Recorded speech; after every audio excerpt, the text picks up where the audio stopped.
यस्य तस्मै संज्ञानिपाय नमोस्तु परमात्मने परम ब्रह्म परमात्मने ज्ञान गणति वन्दो परमानंद कर्ण विभावति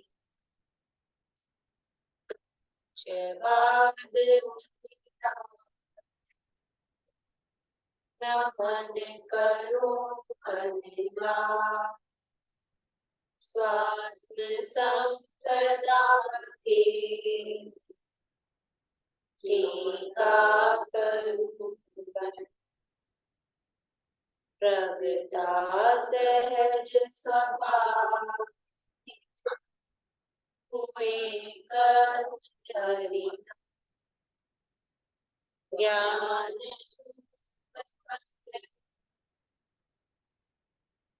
ज्ञान रूप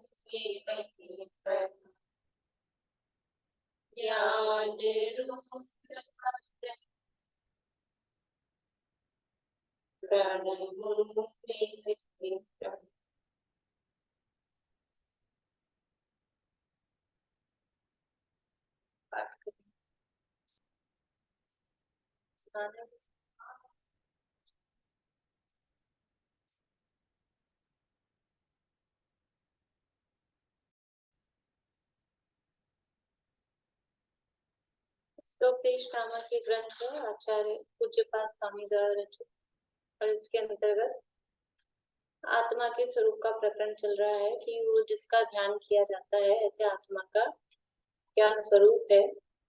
और उस आत्मा का स्वरूप यहाँ 21 नंबर के श्लोक में यहाँ बताया। स्वसंवेदं सुव्यक्त मात्रो निरत्यय अत्यंत सौख्यवानात्मा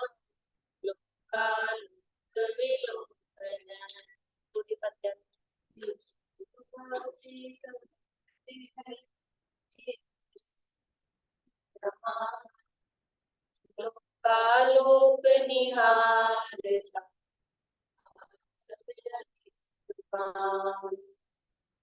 यहाँ कहा कि आत्मा कैसा है कि लोकालोक को जानने वाला, अत्यंत सुख स्वभाव वाला, शरीर प्रमाण, अविनाशी और स्वसंवेदन गम्य। ये आत्मा के 5 विशेषण यहाँ पर दिए हैं। इसमें से भावार्थ की चर्चा अपनी चल रही थी पेज नंबर 53 नंबर पेज पे। कल यहाँ देखा कि सर्वज्ञ का आत्मा लोकालोक को जानता है, तो वो लोकालोक को जानने का एक तो अर्थ क्या, निश्चय से जानता है, व्यवहार से जानता है, उसका अर्थ क्या, और वो लोकालोक को जानता है तो किस तरह से जानता है। लोकालोक का जानने का मतलब जैसे दर्पण जानता है, दर्पण के समान ही लोकालोक ज्ञान में प्रतिबिंबित होते हैं। और वो लोकालोक को जानता है तो क्या क्या जानता है, तो जितने भी द्रव्य हैं, एक एक द्रव्य के जितने गुण हैं, एक एक गुण की कितनी पर्याय है, उन सबको एक साथ एक समय में एकदम स्पष्ट रूप से, और उन पर्यायों के होने में क्या क्या बाहर में निमित्त हैं, सभी जितने भी पदार्थ हैं सबको जानता है। ऐसे ज्ञान की कोई अचिंत्य सामर्थ्य, सर्वार सिद्धि में पूज्यपाद आचार्य ने उसके लिए शब्द लिखे, ऐसे ज्ञान की सामर्थ्य अपरिमित है। अपरिमित है, अचिंत्य कहो, अपरिमित कहो, कह नहीं सकते, उस सामर्थ्य को बता नहीं सकते कितनी सामर्थ्य है। कल हमने थोड़ी सी चर्चा की थी कि हम थोड़ा विचार करें कि कैसा है वो केवल ज्ञान। लोकालोक को जानता है, लोकालोक को जानता है तो इतना भाव नहीं भाषित होता, पर वो उसकी कितनी सामर्थ्य, मतलब इतना गजब का क्यों, इसकी इतनी महिमा, ज्ञान स्वभाव के केवल ज्ञान की इतनी महिमा क्यों है। ऐसे अपन बचपन से पढ़ते आ रहे हैं परिभाषा, तो ऐसे कोई महिमा नहीं आती। जो 3 लोग 3 लाख के काल के समस्त पदार्थों को जानता है केवल ज्ञान, ठीक है, जानता होगा, लेकिन वो 3 लोग 3 काल के समस्त पदार्थों का मतलब क्या, कितना बड़ा लोक और कितने सारे पदार्थ, और फिर जैसा कल हमने देखा था कितना मल्टीपल होगी। यहाँ तो निर्जरा संख्या गुणी गुणी गुणाकार विशुद्धि बढ़ रही है, तो वहाँ ये ज्ञान में कितना मल्टीपल हो रहा है, कितना मल्टीपल होता है, कितनी सामर्थ्य है ज्ञान की। इसलिए ऐसा कहा जाता है, पहले ऐसे कहा जाता था कि ये तो एक लोक है, अगर ऐसे अनंत लोक भी होते तो ऐसा नहीं कि अभी कोई ज्ञान कम जान रहा है, लेकिन अनंत ही लोक को जान रहा है ना, एक लोक को नहीं जान रहा है वास्तव। अनंत सिद्ध होके केवल यहाँ को जान रहा है, तो अनंत लोक को ही जान रहा है। एक किशन चंद्र पंडित जी एक लाइन बोलते थे, जय सर्वज्ञ अलोक लोक एक उड़ुवत देखे, ऐसे शब्द बोलते थे। उड़ुवत मतलब, उड़ू का मतलब है ये तारा नक्षत्र, जैसे एक अपने को आकाश में तारा दिखता है ना, ऐसे लोग बस ऐसा दिखता है, लेकिन उससे वो उसकी महिमा में ही समझना, ऐसा मत समझना कि वो ज्ञान तो अब बेचारा ज्ञान खाली पड़ा रहता है, उसको जानने को कम है, उसकी तो ताकत तो बहुत है, कम जान रहा है, कम वम नहीं जान रहा है, जितना जान रहा है उतनी ताकत है, उतना ही पूरा जान रहा है, मतलब ऐसा कोई वो नहीं। लेकिन उसकी महिमा बताने के लिए कि लोकालोक तो एकदम एक बूंद के समान है, और भी होता। अब ये होता वाली तो कल्पना वास्तव में छोटी होती है, क्योंकि होता होता कुछ कल्पना का तो है ही नहीं, लेकिन फिर भी उसकी महिमा बताने के लिए ऐसा कहा जाता है।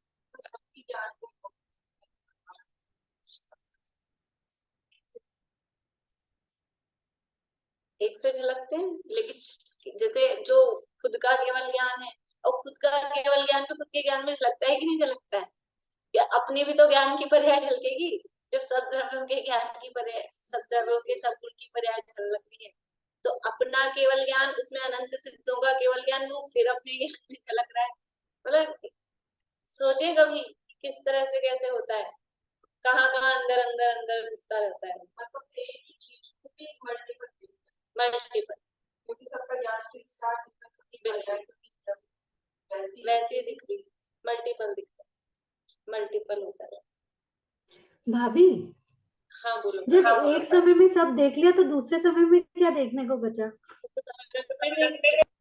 ये एक समय में आज देखा कि आज बृहस्पतिवार है, आज थर्सडे है, अब कल क्या जानेंगे, आज थर्सडे को सारा जान लिया, कल क्या जानेंगे, आज थर्सडे को आज जान रहे हैं, वेडनेसडे को पास्ट में जान रहे हैं, फ्राइडे को फ्यूचर में जान रहे हैं, अब कल फ्राइडे को क्या जानेंगे कि थर्सडे पास्ट है, फ्राइडे प्रेजेंट है, और सैटरडे फ्यूचर है।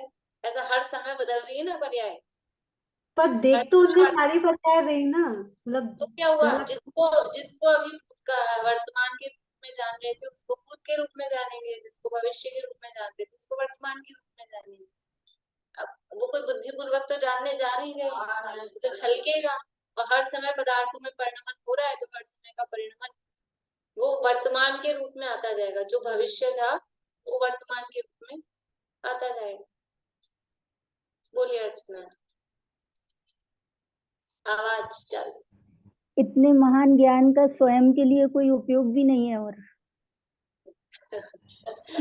स्वयं के लिए उपयोग तो यही, वो ज्ञान ही जब प्रकट होता है तो स्वयं को जानता है। उपयोग क्या है, हर चीज का उपयोग हो, ये सामर्थ्य है, ये अपनी शक्ति है, और वो शक्ति वास्तव में कब है और किसको प्रकट होती है, कि जो अपने को जानता है, ये मैं हूं ना, अपने को जान रहा है ना, ये अपने को जान रहा है, तो ये मेरा ज्ञान स्वभाव है, तो ये सब कुछ जानने में आ रहा है। जो बाहर देखता रहता है उसको नहीं होता है, जो अपने को जान रहा है ना, यही अपना उपयोग है, कि मैं अपने में जानने में लगा हुआ हूँ, वही उपयोग है। और जिसको राग द्वेष होते हैं, जिसको उपयोग करना होता है, उसको प्रकट भी नहीं होता। देखिए, सर्वज्ञ की शक्ति के विषय में प्रवचन सार में कहा है, वही है ना 53 नंबर पेज। प्रवचन सार की पहले 200 नंबर की गाथा का टीका यहाँ दी है, और उसमें प्रकरण तो यानी आत्मा का जो स्वरूप है वो गाथा गाथा भी याद नहीं आ रही मुझे। गाथा में मूल में कोई केवल ज्ञान के स्वभाव का नहीं है, लेकिन यहाँ उसमें एक अपने आत्मा का स्वभाव टीका में बताया है। तो इसलिए डॉट डॉट पहले लगाइए कि पहले जो बात है वो अपने प्रकरण की अभी नहीं है, उसके बाद में। अब एक ज्ञायक भाव का सर्वज्ञों को जानने का स्वभाव होने से क्रम से प्रवर्तमान अनंत भूत वर्तमान भावी विचित्र पर्याय समूह वाले अगाध स्वभाव और गंभीर ऐसे समस्त द्रव्य मात्र को मानो कि वे द्रव्य ज्ञायक में उत्कीर्ण हो गए हों, चित्रित हो गए हों, भीतर घुस गए हों, कीलित हो गए हों, डूब गए हों, प्रतिबिंबित हो गए हों, इस तरह एक क्षण में ही जो शुद्धात्मा प्रत्यक्ष करता है। ये गाथा वो है जो गे तत्व प्रज्ञापन है, उसके अंतिम गाथा है। इसके बाद चरणानी सूचक श्रुति का प्रारंभ होती है। वो पद्यानुवाद भी प्रसिद्ध है, लेकिन अभी शब्द याद नहीं आते। उस गाथा की टीका है। तो क्या कह रहे हैं, मतलब अपना शुद्धात्मा का कैसा स्वभाव है कि वो ज्ञायक भाव है ना, उस ज्ञायक भाव का स्वभाव कैसा है, सर्वज्ञों को जानने का स्वभाव होने से। स्वभाव ही ऐसा है कि सबको जाने। जैसे दर्पण का स्वभाव ही ऐसा है, सबको झलकाए, इसको झलकाऊं, इसको नहीं झलकाऊं, किसी को झलकाऊं, किसी को नहीं झलकाऊं, ऐसा है ही नहीं। जो सामने आएगा उसको झलकाएगा। ऐसे ही जो ज्ञायक भाव है ना, जो एक ज्ञायक भाव है, समझ लो। तो छठी गाथा में कहा, यहाँ पे भी ज्ञायक भाव तो वही है। तो उस ज्ञायक भाव का ज्ञायक भाव मतलब, ज्ञायक भाव मतलब द्रव्य है, गुण है कि पर्याय है? ज्ञायक भाव द्रव्य है। भाव शब्द द्रव्य के लिए होता है, गुण के लिए होता है। बदल गए, अरे पहले सही बोल रहे थे। बोल रहे हैं ज्ञायक भाव, और भाव शब्द गुण के लिए काम में आता है, लेकिन भाव शब्द गुण के लिए काम नहीं आता है। भाव शब्द द्रव्य के लिए भी काम आता है, गुण के लिए भी काम आता है, पर्याय के लिए भी काम आता है। मेरे भाव कैसे हो रहे हैं, ये द्रव्य है कि गुण है? ये तो पर्याय है। और नमः समय साराय स्वानुभूत्या चकास्ते चित स्वभावाय भावाय। माँ भावाय शब्द किसके लिए है? गुण के लिए नहीं है। माँ भावाय द्रव्य के लिए है। चित स्वभावाय गुण है और भावाय है वो द्रव्य है। तो भाव शब्द अकेले गुण के लिए आता है ऐसा नहीं, लेकिन हमको लगता था ऐसा है ना, ज्ञायक भाव मतलब गुण कह रहे हो, गुण नहीं कह रहे। ज्ञायक भाव मतलब आत्मा, शुद्ध द्रव्य को कह रहे। वो ज्ञायक भाव का स्वभाव कैसा है? ज्ञायक भाव का स्वभाव मतलब आत्मा का स्वभाव, सर्वज्ञों को जानने का स्वभाव होने से। सब ज्ञेय, जो भी ज्ञेय कौन है? ज्ञेय कौन है? जिनको किनको कौन है ज्ञेय, नाम तो बताओ एक दो के। पूरा लोकालोक ज्ञेय है ना, कल तो सुनाई थी था है ज्ञेय लोकालोक। ज्ञेय कौन है कि प्रत्येक द्रव्य ज्ञेय है। क्यों है ज्ञेय? कारण बहुत बढ़िया, प्रमेयत्व नाम का गुण है। प्रत्येक द्रव्य में प्रमेयत्व नाम का गुण है, और प्रमेयत्व गुण के कारण क्या होता है? किसी न किसी ज्ञान का विषय। ज्ञान का विषय मतलब ज्ञेय। तो समस्त ज्ञेयों को, सर्व ज्ञेयों को जानने का स्वभाव होने से, ये तो स्वभाव होने से, अब क्या है कि क्रम से प्रवर्तमान अनंत भूत वर्तमान भावी विचित्र समूह पर्याय समूह वाले। क्रम से प्रवर्तमान, ये किसके लिए कह रहे हैं? पर्याय की। आगे जो बात की है पर्याय समूह। पर्याय कैसी होती है? पर्याय एक साथ होती है कि एक के बाद एक क्रम से? एक के बाद एक क्रम से होती है। पर्याय को बोलते हैं क्रम भावी, और गुणों को बोलते हैं सहभावी। गुण सारे द्रव्य में एक साथ है, और पर्याय एक समय में एक है। अनंत गुणों की एक एक पर्याय मिला के वो अनंत पर्याय एक साथ है, वो बात नहीं। अभी एक पर्याय की अपेक्षा देखेंगे, एक गुण की या द्रव्य की ओवरऑल पर्याय, तो एक समय में एक ही होगी। जिस समय अनंत दशा है उस समय सिद्ध दशा नहीं होगी, जिस समय संसारी दशा है उस समय अनंत दशा नहीं होगी, जिस समय वृद्धावस्था है उस समय बचपना नहीं होगा। तो एक क्रम से प्रवर्तमान। बचपन, फिर जवानी, फिर बुढ़ापा, ऐसा क्रम से प्रवर्तमान। तो क्रम से प्रवर्तमान अनंत, कितनी है पर्याय? अनंत। भूत, वर्तमान, भावी, विचित्र पर्याय समूह वाले। देखो विचित्र पर्याय कैसी हैं? विचित्र, हम तो विचित्र का अर्थ क्या समझते हैं? विचित्र मतलब कुछ ऐसा ही अजीब सा, अलग सा, मतलब हम वो रूढ़ी में है। लेकिन विचित्र मतलब, हाँ, विचित्र का मतलब है अनेक। चित्र का मतलब भी अनेक होता है, चित्र, और फिर उसमें भी और उपसर्ग लगा दिया, तो विशेष रूप से अनेक, ऐसा। चित्र शब्द का अर्थ होता है अनेक। चित्रकार की उपमा दी किसको? चित्रकार की उपमा किसको दी? कौन से कर्म को? नामकर्म को। नामकर्म को क्यों? क्योंकि वो अनेक प्रकार के समझ लो शरीर और आकार प्रकार वो धारण कराता है ना, तो चित्र। और चित्र को चित्र क्यों कहते हैं? क्योंकि उसमें अनेक रंग होते हैं। ब्लैक एंड व्हाइट में तो नहीं होते रंग। ब्लैक एंड व्हाइट में तो चित्र होता है, उसमें रंग होते हैं क्या? दो रंग तो है ना, एक ही रंग से आप चित्र बनाओ, अकेले व्हाइट व्हाइट से कैसे बनेगा? दो तो है, इसलिए वो चित्र अनेक, अनेक के अर्थ में आता है। तो विचित्र पर्याय समूह वाले नहीं, अनेक, अनेकता के अर्थ में। अगाध स्वभाव और गंभीर ऐसे द्रव्य मात्र को। द्रव्य कैसा है? देखो द्रव्य कैसा है, पहला तो सर्वज्ञेयों के को जानने का उसका स्वभाव है। और कैसा है? पर्याय के समूह उसमें है। और वो पर्याय कैसी है? तो वो पर्याय क्रम से प्रवर्तमान है, अनंत है, भूत, वर्तमान, भावी, अनेक। ऐसी वो पर्याय का समूह वाला कौन है? वो है द्रव्य। वो पर्याय का समूह वाला कौन है? द्रव्य। और कैसा है? अगाध स्वभाव और गंभीर। द्रव्य का स्वभाव कैसा है? अगाध, जैसे समुद्र होता है, अगाध मतलब हाँ, जिसका पार नहीं पाया जा रहा। समुद्र है वो अगाध है, उसका पार नहीं है। तो द्रव्य कैसा है? द्रव्य अगाध है, द्रव्य का पार, द्रव्य अगाध है का मतलब द्रव्य संख्याओं का कभी, हाँ, ना गुण का अंत है ना पर्यायों का अंत है, इसका नाम है द्रव्य अगाध है। और गंभीर है, अगाध स्वभाव मतलब कि अनंत गुण पर्यायों का समूह है ना, तो आप निकालते जाओ गुण और पर्याय, खत्म हो जाएंगी क्या? समुद्र में से पानी निकालते जाओ, निकालते जाओ, खत्म होंगे। रतन निकालते जाओ, खत्म नहीं होते। मिले नहीं किसी को, बात अलग है, लेकिन खत्म नहीं होते। ऐसे ही द्रव्य में से गुण और पर्याय खत्म हो जाएंगी क्या? खत्म नहीं होती। वो है अगाध स्वभाव। और गंभीर, गंभीर का मतलब कि समुद्र की ही उपमाएं आती हैं। गंभीर, गंभीर मतलब कि जो हलचल दिखाई देती है, जो परिवर्तन दिखाई देता है, ऊपर ऊपर है लेकिन अंदर समुद्र में कुछ होता है क्या? अंदर एकदम शांत निश्चल। ऐसे ही द्रव्य में अंदर, ओरिजिनल द्रव्य में कुछ होता है क्या? द्रव्य में ओरिजिनल में कुछ नहीं होता है। ये है वो गंभीर। जीव है वो जीव ही रहता है, पुद्गल है वो पुद्गल ही रहता है, वो कभी अपने स्वभाव को नहीं छोड़ता है।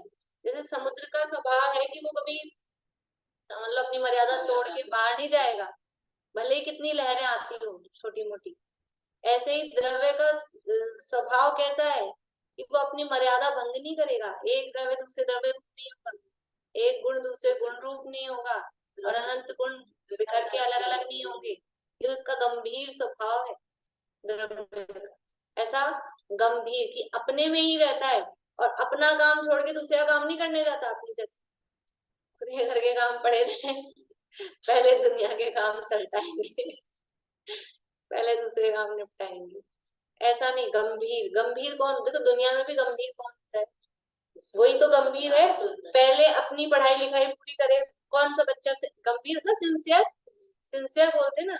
कौन है सिंसियर? कि अपना काम, अपनी पढ़ाई लिखाई परफेक्ट पूरी कर ली, उसके बाद में फिर दूसरे की मदद हो पाए तो हो पाए, नहीं हो पाए तो, ये है गंभीर।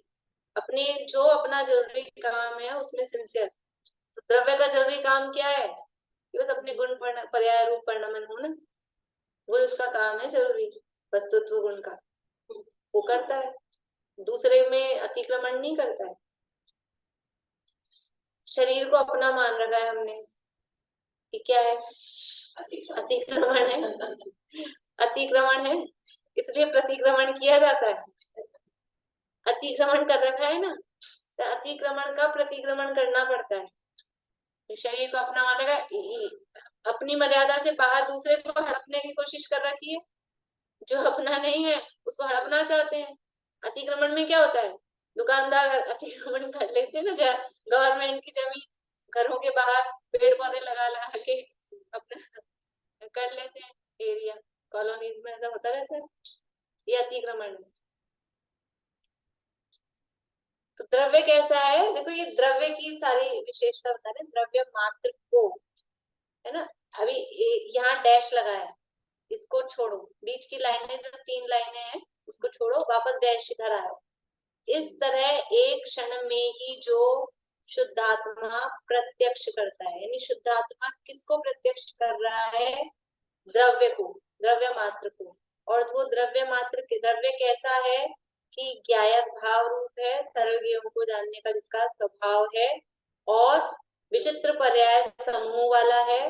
वो ज्ञायक भाव कह के उसका द्रव्यत्व बताया, फिर विचित्र पर्याय समूह, अनंत भूत वर्तमान भावी, सब पर्याय के विशेषण है, पर्याय समूह वाला कह के पर्याय बताई, और अगाध और गंभीर ये बता के उसका स्वभाव, गुणों को बताया। द्रव्य गुण पर्याय तीनों आ गए।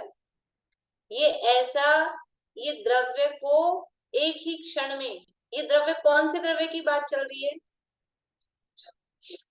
ये जो द्रव्य के 3 बताए ना, द्रव्य गुण पर्याय, ये जो ऊपर, ये कौन से द्रव्य की, दुनिया के बाहर के द्रव्य की, ये जो शुद्धात्मा प्रत्यक्ष करता है। तो जो शुद्धात्मा वो मैं हूँ, और जिसको प्रत्यक्ष किया जा रहा है वो कौन है, वो भी मैं ही हूँ, वो ये वाला द्रव्य, ऐसा मैं द्रव्य हूँ, और इस अपने द्रव्य को जो शुद्धात्मा प्रत्यक्ष करता है। अभी वापस से पढ़ते हैं, अपन ने बीच का छोड़ा है। ऐसे द्रव्य मात्र को अब वो किस प्रकार से प्रत्यक्ष करता है, ये सब जो अनंत भूत वर्तमान भावी परिविचित्र पर्याय समूह वाले, अगाध स्वभाव और गंभीर, ऐसे समस्त द्रव्य मात्र को, नहीं ये समस्त द्रव्य मात्र है ना, तो ये लोक वाले लेने, देखो फिर से पढ़ते हैं। मानो कि वे द्रव्य ज्ञायक में उत्कीर्ण हो गए हों, चित्रित हो गए हों, भीतर घुस गए हों, कीलित हो गए हों, डूब गए हों, प्रतिबिंबित हो गए हों। ये द्रव्य मात्र मतलब बाहर वाले द्रव्य, लोकालोक को भी लेना है इसमें, क्योंकि वो कैसे दिखाई दे रहे हैं, फिर से पढ़ते हैं ऊपर से।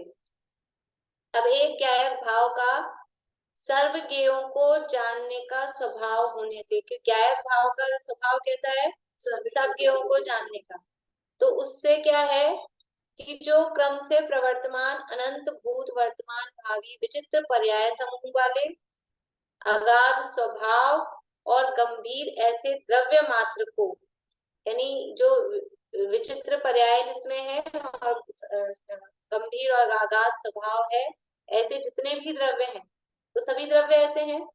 कौन सा द्रव्य केवल मैं ही अगाध स्वभाव और गंभीर वाला हूँ, तो दुनिया के सारे द्रव्य हैं। उन द्रव्य मात्र को और कैसे जानता है, कैसे प्रत्यक्ष करता है, वो यहाँ बता रहे हैं। मानो कि वे द्रव्य ज्ञायक में ही घुस गए हो, उत्कीर्ण हो गए हो, उत्कीर्ण हो गए हो, उत्कीर्ण करते हैं, उकेड़ देते हैं, जैसे बर्तनों में नाम उकेड़ देते हैं, खोद देते हैं। उत्कीर्ण हो गए हो, ज्ञायक में ही खुद गए हो, चित्रित हो गए हो, उसी में उसको ड्रॉ कर दिया है, उसी में उसको चित्र बना दिया गया है। भीतर घुस गए हो, मेरे अंदर ही घुस गए हो, ऐसे ऐसा दिखता है जैसे अपने, जैसे ऊपर आपने फोटो भेजी थी ना उस दिन, जैसे ऊपर अपन बैठो पीछे रात के टाइम पे, या कभी बारिश का मौसम हो, पानी नहीं भरा हो, एकदम पीछे बैठो, तो वो सारे भगवान ऐसे लगते हैं नीचे नीचे घुस गए हैं, मतलब पूरा पूरा ऊपर का ऊपर नीचे, जहाँ जो क्लियर होती ना दीवार या जमीन पर, ऊपर का पूरा नीचे आमने सामने तो दिखता है बिल्कुल। तो ऊपर का भी देखना भी जाना दिखेगा, एक उदाहरण आता है इस तरह का कि एक बार राजा ने कंपटीशन रखा चित्रकारों में कि कौन अच्छा चित्र बनाएगा, सुना हुआ होगा। और उनको टाइम दे दिया 1 महीने का। तो एक चित्रकार चित्र बनाता रहा, ऊपर एक कुछ नहीं, दीवार को घिसता रहा, बीच में पर्दा लगा दिया और ये इधर बना रहा है, ये इधर बना रहा है। और वो दूसरा वाला, लोग सोच सोच के आश्चर्य करें बनाएगा कब, घिसे जा रहा है, घिसे जा रहा है, अंतिम दिन आ गया वो घिसे ही जा रहा है और ये खूब अच्छा, इसने बढ़िया चित्र बना दिया इधर। और फिर अगले दिन जब देखना था तो राजा ने कहा दिखाओ तुम्हारा चित्र। तो उसका चित्र देखा, बढ़िया लगा। फिर उसने कहा कि आप पर्दा हटा दो। पर्दा हटाया तो जितना उसका चित्र था, और इसने दीवार को इतना क्लीन किया, इतना क्लीन किया, इतनी गुटाई करी कि जितना उसका तो दिख रहा था 1 डायमेंशनल, और इसका ऐसा दिख रहा था उसमें अंदर तक घुस गया और 3 डायमेंशनल। ऐसा आती ना आज की पिक्चर 3 डायमेंशनल, बिल्कुल ऐसे 3D। तो ऐसे ये जितने भी पर्याय समूह वाले जितने भी द्रव्य हैं, वो द्रव्य कैसे प्रत्यक्ष हो रहे हैं अपने शुद्धात्मा में, क्योंकि वो स्वभाव कैसा है, ज्ञाय भाव है, सर्वज्ञों को जानने का स्वभाव है। और वो ज्ञेय किस प्रकार से प्रत्यक्ष हो रहे हैं, जैसे कि उसमें खुद गए हों, जैसे कि उसमें बना दिए गए हों, उसी में बना दिए। जैसे कांच में मोर दिख रहा है, जैसे लग रहा है कांच में घुस गया, उसी में बना दिया, ऐसा लगता है। तो उसमें उत्कीर्ण हो गए हों, चित्रित हो गए हों, भीतर घुस गए हों, कीलित हो गए, मतलब उसी में बिल्कुल वही सब उसी अर्थ में घुसा दिए हैं, उसी में डूब गए हों। तो वो जो ऊपर दिखता है ना वैसे दिखता है, वो नीचे दिखता है ना फर्श में दिखता है, तो वैसे डूबने वाला दिखता है, इसी में डूब गए हों, प्रतिबिंबित हो गए हों। इस तरह एक क्षण में ही जो शुद्धात्मा प्रत्यक्ष करता है, मतलब यहाँ ये बताया कि वो सर्वज्ञ की शक्ति, वो सर्वज्ञता में, केवल ज्ञान में किस तरह से लोकालोक दिखाई देता है। ऐसा दिखाई देता है कि मतलब वो लोक अलग है, अग्नि अलग है, ऐसा नहीं, बिल्कुल उस रूप ऐसा ही कि उसी में। अभी यहाँ अपने को स्क्रीन में दिख रहे हैं ना इतने लोग, तो भी ये ऐसे नहीं दिख रहे कि मतलब दिख रहे हैं इसी में आ गए हैं, लगते ऐसे ही हैं, लेकिन उसमें और क्लियर कि बिल्कुल ऐसे ही कि उसी में घुस गए हैं, उकेर दिए हैं, ऐसा उसमें दिखाई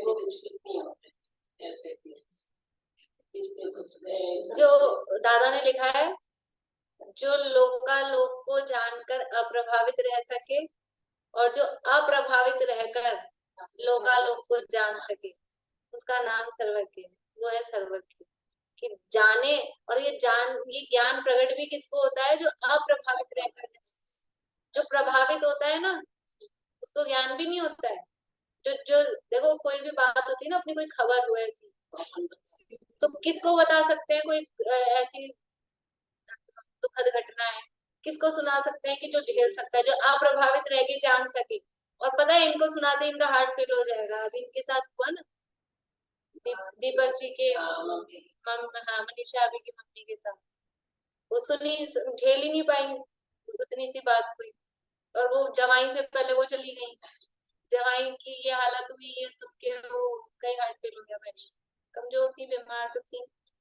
तो किसको सुनाते हैं कि इनको मत बताओ अभी ये वाली बात। तो जो अप्रभावित रहकर जान सके और जानकर अप्रभावित रह सके, उसको दुनिया में भी उसी को बताया जाता है। किसी कोई चीज, कोई अपने घर में बच्चे होते ना छोटे, तो कौन सा खिलौना बच्चे किसी दूसरे बच्चे के सामने निकाला जा सकता है, ये ले जाएगी और पता ही तो ले जाएगा, वो बच्चे निकालते ही नहीं, ये खेल के छोड़ेगा नहीं, तो साथ ले जाएगा चिपका के, तो वो निकालता ही नहीं, वो दिखाऊंगा ही नहीं, ऐसा है। बोलिए अर्चना जी। दीदी जैसे आपने अभी बताया ना कि किसी का देहांत हो गया है, शॉक्ड हो गए हैं, तो आयु कर्म भी तो उसी समय पूर्ण हुआ होगा ना उनका। तो सब है ही, वो तो है ही, लेकिन ये भी निमित्त का भी तो कथन करते हैं, निमित्त की मुक्ता से करते हैं, तो वो तो सारी बातें तो है ही, उसके बिना तो हो ही नहीं सकता, उसके बिना तो हो ही नहीं सकता, निमित्त की अपेक्षा। बोलो पारुल। भाभी ये जो केवल ज्ञान के बताए हैं ये तो ज्ञान की महिमा है। अपन भी कोई भी चीज देखते हैं तो वो अपने ज्ञान में उसी तरह तो प्रतिबिंब करती है वो। इसी तरह करती है तो वही ज्ञान तो ऐसे ही जानता है, लेकिन यहाँ यहाँ अपने तो एक बार में एक जान रहे हैं, और वहां पूरा लोग का लोग एक साथ छप गया है, एक साथ उकेड़ दिया गया है। ऐसा मतलब वो इस तरह से जानते हैं कि सब, कल तुम्हें तो पूछ रही थी कि वो एक बार में ही सबको कैसे जान सकेंगे, तो ये एक बार में ही सब कुछ एक साथ, हाँ, सब कुछ एक साथ जानने में है। देखिए ये प्रवचन सार की 200 नंबर की गाथा की टीका।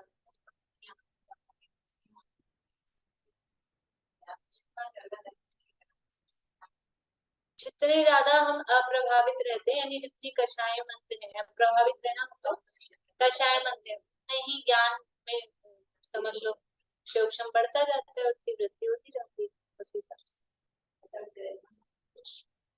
आज मैं यही बात कर रही थी कि जैसे विकास अभियान, आप देखो कोई सा भी ग्रंथ हो, समय सार की गाथाएं, प्रवचन सार चल रहा हो तो प्रवचन सार की गाथाएं, गोमट सार चल रहा हो तो गोमट सार की गाथाएं, ऐसे सब गाथाएं बोलते रहते हैं बिना देखे भी। कोई एक आध शास्त्र याद किया और जैसे हमने याद किया था, हम याद क्यों बोलते हैं? पर हर कोई ऐसा तो नहीं हो सकता कि, तो वो अपने आप ही वो, क्योंकि पूर्व भाव का भी होगा, विशुद्धि का समझ लो, पूर्व भाव के संस्कार भी होंगे, उससे शिव की विशेषता है ही उनमें।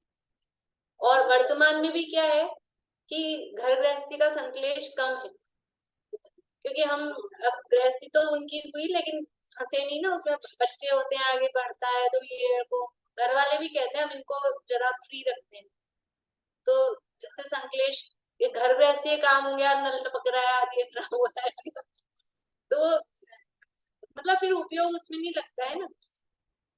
अभी ये क्या बनाना है, क्या लाना है, ये खरीदना है, वो खरीदना है, इसके ब्याह में जाना है, मतलब मेरा जो बॉम्बे में लगता है तो यहाँ सारे काम की जिम्मेदारी आपकी, वहाँ फ्री, वहाँ फ्री है, वहाँ कोई हेडक नहीं है आप करने की। तो वो ये भी तो उपयोग को खाता है ना, इसीलिए तो मुनिराज गृहस्थी छोड़ के मुनि बन के जंगल में क्यों जाते हैं, ये अपने उपयोग की एकाग्रता की, गृहस्थी में रह के उस हिसाब से उस संकलेश होते ही है, भले हम इजी ले, हम टेंशन नहीं करें, लेकिन फिर भी उपयोग नष्ट होता ही। देखिए अब आगे 37वीं गाथा, ये तो वही ये तत्व प्रज्ञापन वाली गाथाएं हैं। देखिए, उन जीवादि द्रव्य, ये ज्ञान तत्व प्रज्ञापन, उन जीवादि द्रव्य जातियों की समस्त विद्यमान और अविद्यमान पर्याय तात्कालिक यानी वर्तमान पर्यायों की भांति विशिष्टता पूर्वक अपने अपने भिन्न भिन्न स्वरूप में ज्ञान में वर्तती है। ये गाथा है, इसके बाद 38वीं गाथा है, वही गाथा है यहाँ देखा था, पानी में लाइट लगा यहाँ मिल जाएगा, जो गाथा अपने उसमें बोलते हैं कुन शतक में, पर्याय जो अनुत्पन्न है या हो गई है नष्ट जो, फिर ज्ञान की क्या दिव्यता यदि ज्ञात हो भी नहीं। वो नीचे वाली है 38वीं गाथा, इसके पर्याय जो अनुत्पन्न है या नष्ट जो हो गई है, असत भावी वे सभी पर्याय ज्ञान प्रत्यक्ष है। ये 2-3 गाथा यही वाली गाथा है, मतलब तो वो मूल गाथा और उसकी टीका 37वीं 38वीं वो यहाँ दी है। तो क्या कह रहे हैं कि उन जीवादि द्रव्य जातियों की समस्त विद्यमान और अविद्यमान, विद्यमान और अविद्यमान पर्याय मतलब विद्यमान पर्याय वर्तमान की, और अविद्यमान भविष्य दोनों, भूत भविष्य दोनों की अविद्यमान है, काल की भी अविद्यमान है और भविष्य की भी अविद्यमान है। तो समस्त विद्यमान और अविद्यमान पर्याय तात्कालिक पर्यायों की भांति, यानी वर्तमान पर्याय तो वर्तमान की तरह जानने में आ ही रही है, लेकिन अभी आप लोग बैठे हो वो तो दिख ही रहा है, लेकिन कल कैसे बैठे थे वो भी अभी दिख रहा है, और कल कैसे बैठेंगे वो भी अभी दिख रहा है।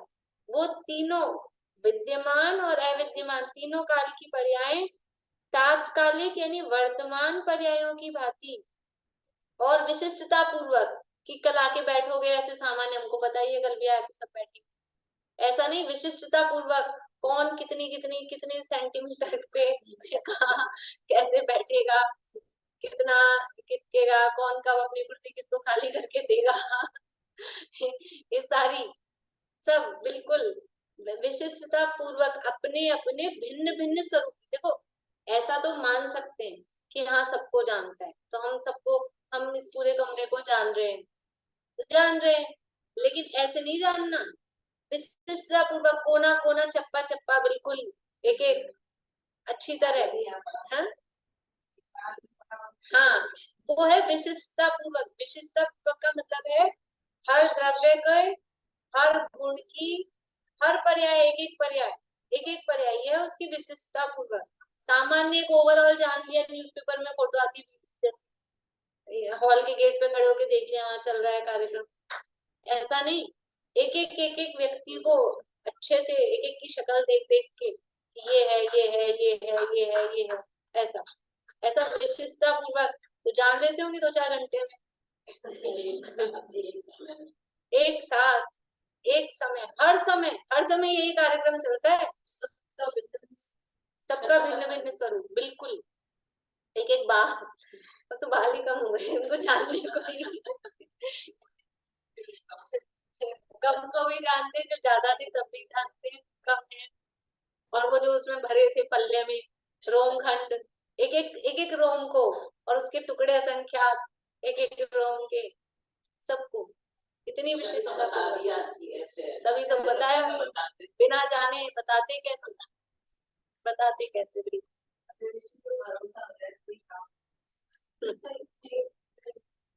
तो उन जीवादि द्रव्य जातियों की समस्त विद्यमान और अविद्यमान पर्याय तात्कालिक यानी वर्तमान पर्यायों की भांति विशिष्टता पूर्वक अपने अपने भिन्न भिन्न स्वरूप में ज्ञान में वर्तती है। ज्ञान में वर्तती है, वर्तती है तो मैंने वर्तना वर्तमान, हाँ चल रही है परिणमन, ऐसे ज्ञान में बिल्कुल वर्त रही है। ऐसे नहीं कि यहाँ रखी मतलब वही हो गया, बिल्कुल अभी वर्तमान जैसा चल रहा है। देखिए अगला भी ले लेते हैं फटाफट 2 मिनट में। जो पर्याय अभी तक भी उत्पन्न नहीं हुई और जो उत्पन्न होकर नष्ट हो गई है, अभी तक भी उत्पन्न नहीं हुई यानी भविष्य की, और जो उत्पन्न होकर नष्ट हो गई है भूतकाल, वो पर्याय है क्या? अभी कल जो हम आके बैठे थे तो वो है क्या हमारी अवस्था? पर्याय तो नष्ट हो गई, लेकिन वे पर्याय वास्तव में अविद्यमान होने पर भी, वास्तव में वो भी है नहीं वर्तमान, वास्तव में अविद्यमान होने पर भी ज्ञान के प्रति नियत होने से, ज्ञान के प्रति नियत होने से मतलब ज्ञान में निश्चित स्थिर लगी हुई होने से, ज्ञान में सीधी ज्ञात होने से, ज्ञान प्रत्यक्ष वर्तती हुई पाषाण स्तंभ में उत्कीर्ण भूत और भावी देवों तीर्थंकर देवों की भांति अपने स्वरूप को अकंपतया ज्ञान को अर्पित करती हुई वे पर्याय विद्यमान ही है। लेकिन इसके लिए दादा मतलब यहाँ पे दिया ही वही शब्द नहीं है, तो दादा उसके लिए कि जैसे हम 24 बनाते हैं तो बहुत जगह 24 थी, त्रिकाल 24, तो बीच में ऋषभदेव भगवान है, फिर इधर निर्वाण सागर जी भूतकाल के और इधर महापद्म भविष्य काल के, वो तीन अलग अलग मूर्तियां विराजमान।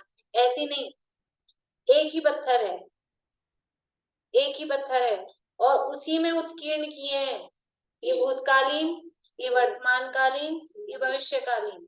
और ये तो हमने एक एक लिए अभी पहले पूरे 24 के 24 एक ही पार्टियां पे, जैसे एक ही अपने पीतल की तो होती है 24 ही, एक ही उसमें वर्तमान 24 ही ज्यादातर अभिषेक के लिए मंदिरों में रखते हैं। तो जैसे वो एक ही पाषाण में एक 24 ही, ऐसे एक ही पाषाण में तीनों 24 एक साथ, तो वो जैसे हमको फिर तीनों 24 एक साथ दिखती हैं एक ही में। ऐसे तो अलग अलग मूर्तियां आप पूरे चारों तरफ दर्शन करेंगे 24 दिन होंगे, और यहीं पे उकेर दी एक ही जगह पे, तो एक साथ तीनों 24 दिख रही है कि नहीं दिख रही है?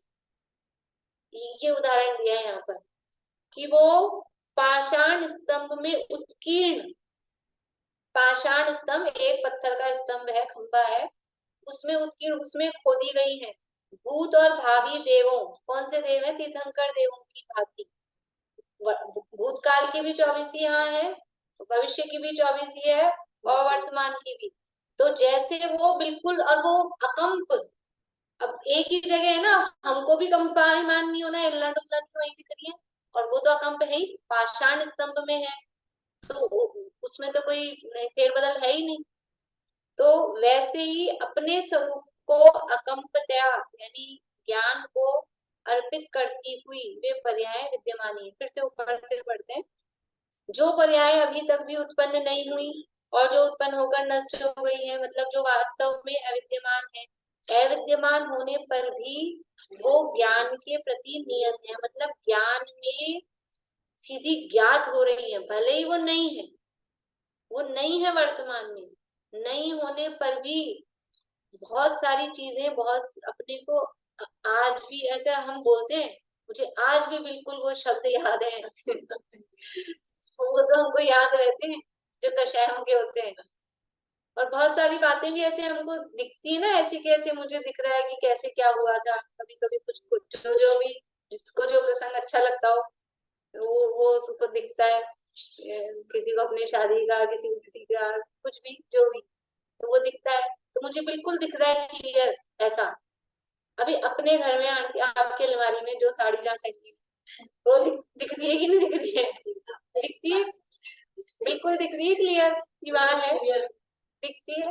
तो ऐसे ही जैसे वो अभी विद्यमान नहीं है ना, लेकिन ज्ञान में विद्यमान है, ज्ञान में बिल्कुल दिखती है। ऐसे ही जो भूतकाल की पर्याय है और जो भविष्य की पर्याय है, अब भूतकाल की तो हो गई तो चलो दिख जाती है, भविष्य की तो हुई ही नहीं। ऐसे भी मान्यता वाले मत हैं जो भूतकाल, सर्वज्ञ भूतकाल को तो जानते हैं, लेकिन भविष्य को ऐसे जानते हैं होगा। ऐसा ऐसा इसलिए इतना जोर, ये क्यों इतना जोर देके बोल रहे हैं कि अविद्यमान होने पर भी विद्यमान, क्योंकि ऐसी मान्यता वाले दर्शन दुनिया में विद्यमान है, जो सर्वज्ञ मानते हैं लेकिन भूतकाल को जानने वाला को मानते हैं, भविष्य जानने वाला सर्वज्ञ नहीं मानते। ऐसी भी मान्यता वाले हैं, इसलिए यहाँ जोर जोर दे दे के इस बात को बार बार में कहा, तो मतार्थ से वो इंस्पायर रहते ही हैं आचार्य देव। ज्ञान के प्रति नियत होने से, ज्ञान में निश्चित स्थिर लगी हुई होने से, यानी ज्ञान में सीधी ज्ञात होने से, ज्ञान प्रति, ये सब उसी के समझ लो पर्यायवाची शब्द है बार बार। ज्ञान प्रत्यक्ष वर्तती हुई, किस प्रकार से कि पाषाण स्तंभ में उत्कीर्ण भूत और भावी देवों, तीर्थंकर देवों की भांति अपने स्वरूप को अकंपतया अर्पित करती हुई, किसको अर्पित कर रही है? ज्ञान को। वो जो पर्याय है ना, वो अपने स्वरूप को, ज्ञान को दे दिया उन्होंने अपना स्वरूप, मतलब ज्ञान में आ गई, जैसे आप बोल रहे हैं ना ज्ञान में आ गई, अपने स्वरूप को अर्पित किया। किसको अर्पित किया? तो वो ब्रैकेट में दिया ज्ञान को, और ज्ञान को अपने स्वरूप को अर्पित किया, इसका मतलब क्या है? ज्ञान में वो आ गई, जानने में आ गई, ज्ञान में आ गई मतलब जानने में आ गई। ऐसी वे पर्याय, यानी ज्ञान में आती हुई, जानने में आती हुई वो पर्याय विद्यमान ही है।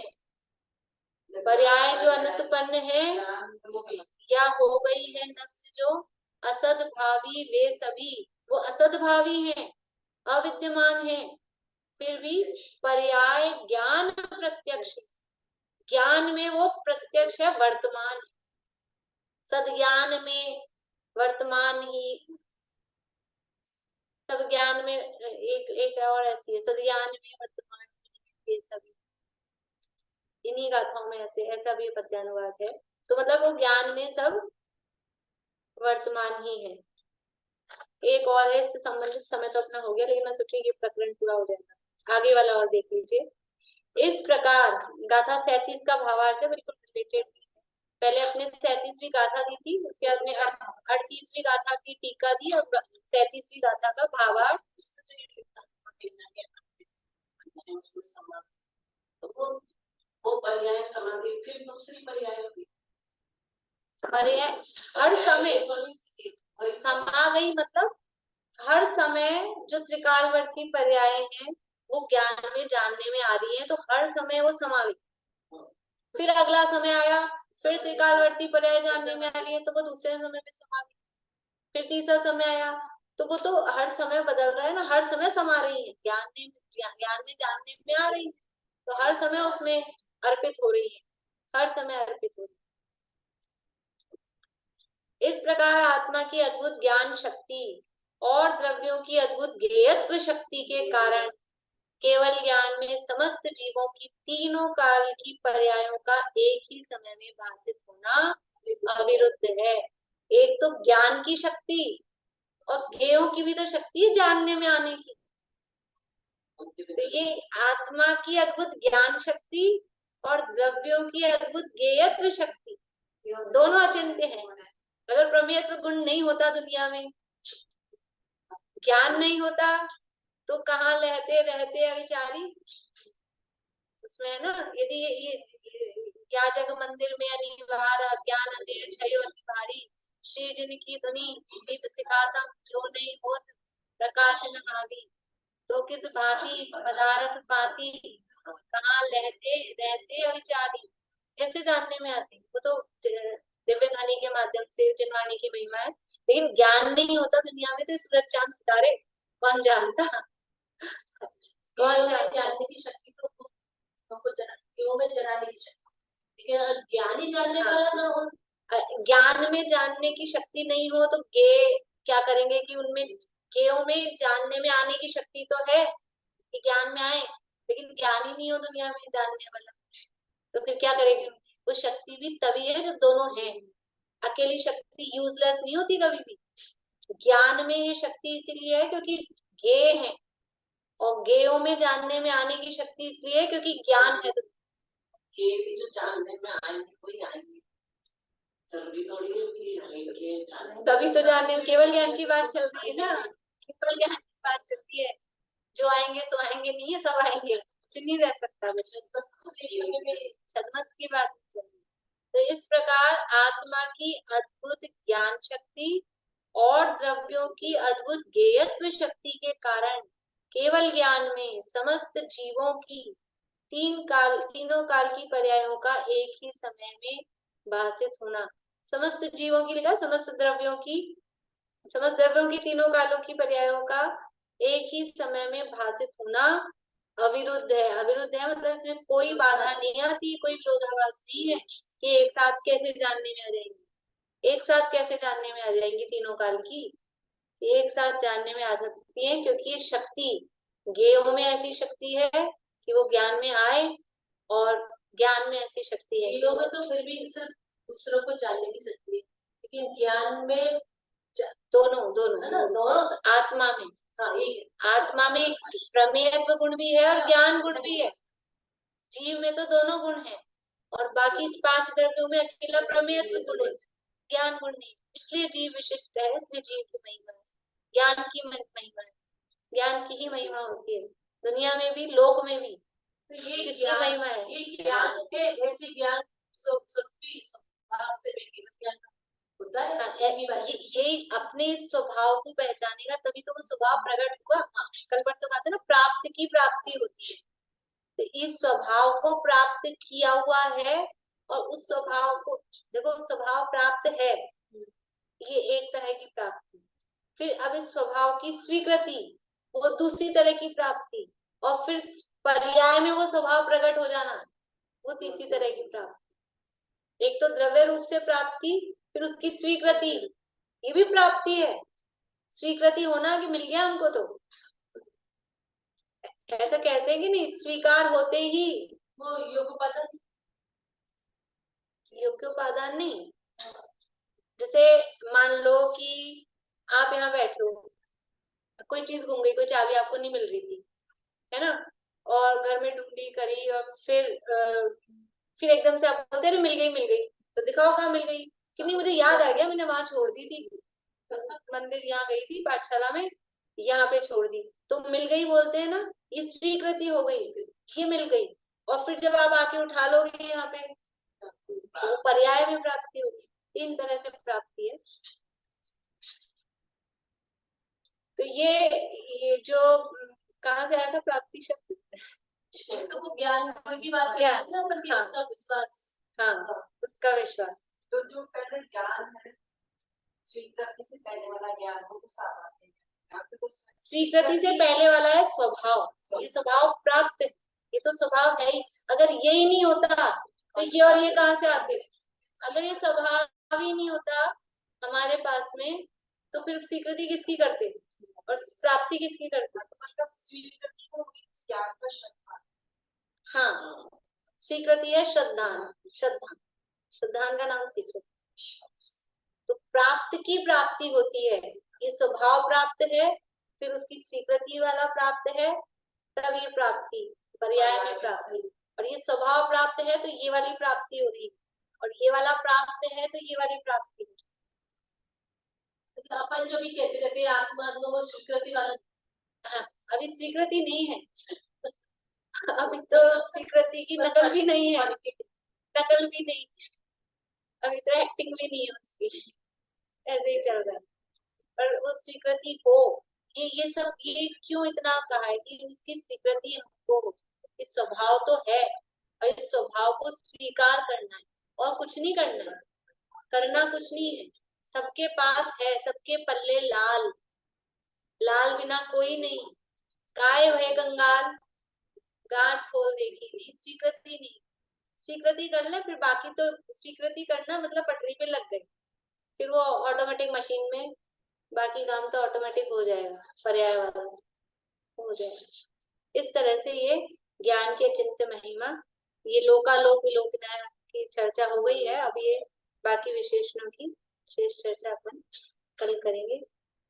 2 दिन से ओवर टाइम ही हो रहा है, क्या करें नहीं, 7:45 से पहुंच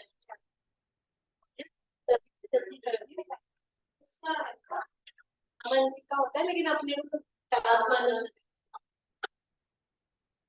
किसी से कुछ नहीं देना, किसी कुछ नहीं देना, अहो निश्चिंत जीवन हमारा है, ज्ञानमय लोक है मीरा, ज्ञान ही रूप है मीरा, परम निर्दोष समता, ज्ञान जीवन हमारा है, अहो चेतन सहज जीवन हमारा है, अनादि अनंत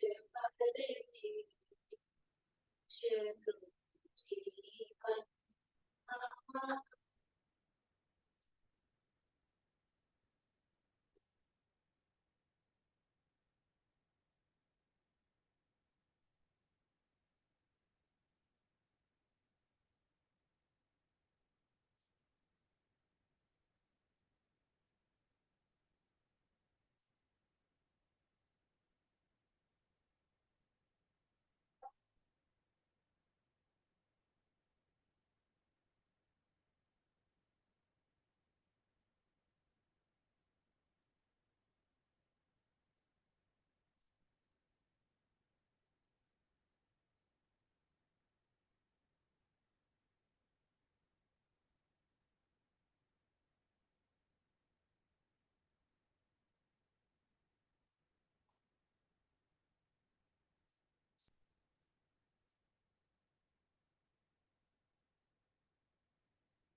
है ना, ज्ञान में लोग है मेरा, ज्ञान लोग